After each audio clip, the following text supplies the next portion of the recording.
Hello, you're welcome to Enhance English Lesson with Andy. And today we are continuing our lessons on nouns. For the previous weeks, we've learned the definition of nouns. We've learned how nouns are formed. We've come to know a few things about nouns. And today we are coming on to types of nouns. And we are starting with proper nouns today. And we are going to find out what proper nouns are and then how they are used in sentences. So join me as I take you through this lesson. But don't forget to subscribe to our channel and then also click on the notification bell for notification anytime we bring you videos on our lessons. Join me as I take you through, but don't also forget to inform a friend to join us to study together, because communication is very essential and it is your bargaining power. So what is proper noun, or what are proper nouns? And it is that proper nouns are said to name people, places, countries, months, days, holidays, magazines, lakes, mountains, and so on and so forth. So names referring to these items we've listed here could be considered as proper nouns. So when you look at these items listed and the examples provided against each of them, you would realize that these are what we consider as proper nouns. So names of people like John, Rahel or Rachel, any way you may pronounce it, Isaac, Esther, etc. Even your name is considered as a proper noun. Your name is considered as a proper noun. And then again, we have places like London, California, Accra, Kumasi, and then so on and so forth. The place you come from or you are now is also considered as a proper noun. And then we have countries like Ghana, Togo, England, France, Mexico, etc. These are also considered as proper nouns. And then months like January, February, March, and so on and so forth is also an example. Days, Mondays, Tuesdays, Wednesdays, etc.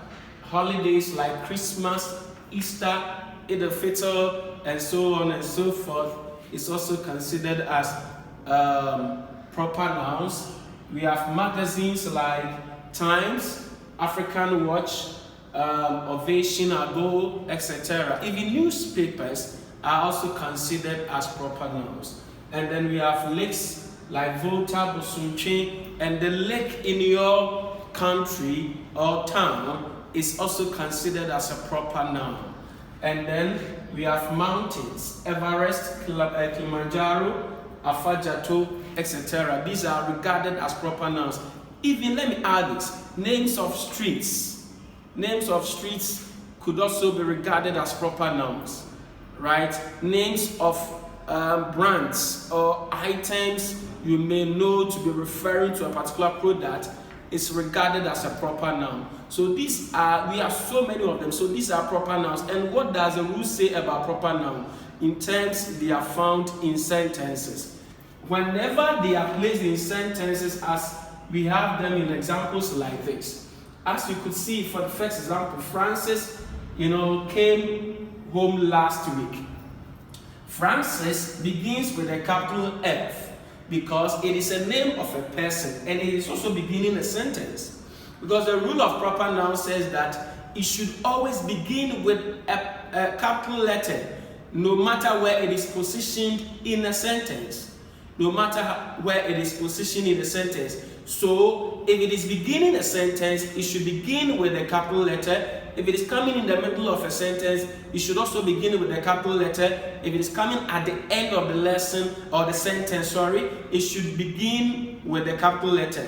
And you are not supposed to also begin them with the definite article there, right? You are not supposed to begin any of these proper nouns with a definite article there. you must let it stand. Let it stand. As we can see here, Francis does not begin with the definite article there, and therefore it begins with a capital letter. Francis came home last week, and that is why it begins with capital letter. We traveled to Accra 2 months ago, and you can see that Accra also begins with a capital letter. It does not also have the definite article there preceding it. And then when we come to the third example, they shall leave on Christmas. And this capital C, this capital A, this capital F. And you see that wherever they are positioned in the sentence, they begin with a capital letter. They begin with a capital letter. And that is what, proper nouns are supposed to be. But, considering all these things, we have an exception to this particular rule, which we are going to also find out what this exception is. Because there are cases you can even begin the proper noun with a definite article, and that will be referring to a particular thing. So let's take a look at that particular example. Right, so this is what the exception is. You see, we learned that proper nouns do not admit the definite article, but there is this exception which I just told you we must take a look at. When family names, or more appropriately surnames, can take the definite article when they are made plural, or when they refer to all members of that particular family. So what we are saying is family names like surnames, right? If that surname is referring to a particular family, all the members of the family, you can use the definite article as a determiner for it. You can precede it with a definite article. So let's take a look at these examples as we see here.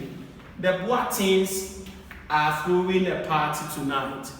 The Boatins. Boatin is basically a surname used by a majority of Ghanaians.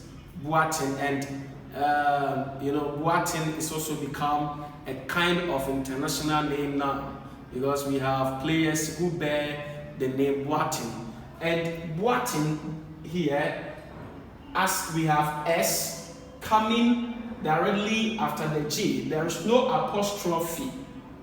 There is no apostrophe. The Boatins. There is no apostrophe.